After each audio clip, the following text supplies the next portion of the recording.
Hey, welcome back to a special presentation of the Pack a Day podcast in collaboration with the Draft Fellows. I'm Andrew Mertig. That is Kyle Fellows. Together, we are the Draft Fellows. And over the next few months, we'll be doing a series that covers picks 1 through 32 of the first round of the NFL draft, that team's biggest needs, and who they should be considering at the pick.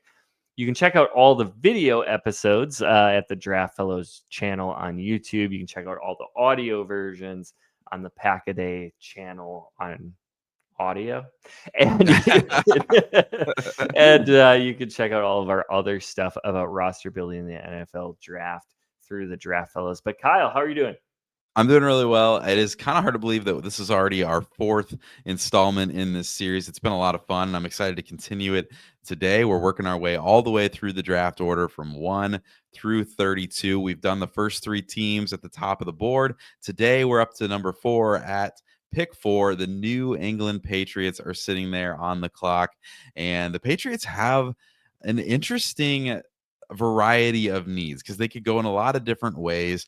But as a member of the Drake May fan club, I think we are hoping to help him get some help this offseason. They did, I guess, invest a little bit in the weapons department last draft, if you want to call it that. It wasn't a heavy investment, but they did bring in Jalen Polk. They got Javon Baker, and those guys definitely could take a step forward this offseason and into the 2025 season. Demario Douglas is a good weapon there in the slot, but they need more talent on the outside at receiver. And I think everybody knows that that's kind of the elephant in the room for this offense. The other elephant in the room is probably the offensive line, which is a total mess. They have a few serviceable pieces on the interior of that offensive line, but the offensive tackle position is a barren wasteland. Their right tackle, who played nearly all of the offensive snaps in 2024, was the worst offensive tackle in football, according to PFF. I didn't write down his name, which is probably just out of respect for him, if we're being completely honest. Their other starter at left tackle wasn't much better. So fixing offensive tackle has to be priority 1A for the New England Patriots. They could also go edge, right? They have a lot of complementary pieces at edge with Keon White, Anthony Jennings, Dietrich Wise, but they could also just use a dominant force there as well. So we think it's going to be offense, but there are a lot of different directions that the New England Patriots could go as they approach this draft. Yeah, and I think ideally the Patriots would want to trade down. They're in a situation where offensive line is the biggest need. We have not seen a tackle ascend to top 5 consideration yet. That can still happen for sure. Mhm. And I do think inevitably it will happen. But while that's their biggest need, you have to have a partner in order to trade down. And so who wants to move up? I think probably it would be the teams looking for quarterback too. If there is a weird situation where the top 3 teams, who all have needs at quarterback, by the way, Mhm. don't take those top 2 quarterbacks, that would be interesting. And then certainly you'd be looking at like the Raiders, the Jets, even the Saints at 9. Maybe they're looking to try to make a move there. You go all the way down to 21 with Pittsburgh Steelers. Maybe it's a team that is like trying to move up to get Travis Hunter. Mhm. I'm not sure anyone is climbing up for Hunter unless it's a really reasonable asking price. So nobody's going to pay that quarterback tax that you get trying to move from like the 10th pick to the 4th pick to get a skill player. But maybe somebody really likes Travis Hunter, and you can get like a couple of reasonable picks, get some good value, and then stockpile that depth. You talked about the 2 day 3, or I'm sorry, the 2 day 2 wide receivers they took. Certainly need to work on that. There's a deep Mhm. wide receiver class. Maybe you catch on a little bit there and still are able to address offensive tackle if you move down.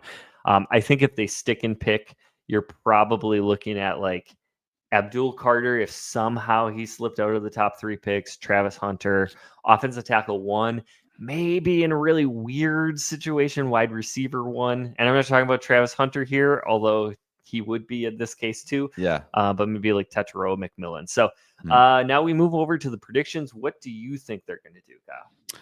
Man, my soul needs this to be an offensive tackle somehow, and it just depends on if the Patriots feel like there's an offensive tackle prospect worth that fourth overall pick, as you said. But with Mike Vrabel in as the new head coach, I can see them going in a different direction here. I could see them going defense, and if Abdul Carter is there, he's kind of tough to pass up. He's a little bit raw, but his developmental trajectory is so phenomenal. We just saw a player like Jared Verse win Defensive Rookie of the Year, and I really liked Dallas Turner in last year's class as well. I think both of those players were much easier evals than Carter is, but I do think that Carter's ceiling is actually higher than both of those guys, and that's kind of crazy to say when we saw Jared Verse have the season that he did. So it's easy to get excited for what a player like Carter could bring to an NFL team.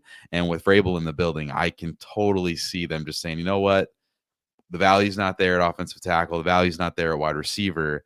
We're just going to do it. We're going to take the defense. And it'd be really fun to kind of see how it would shake up the top of the draft here.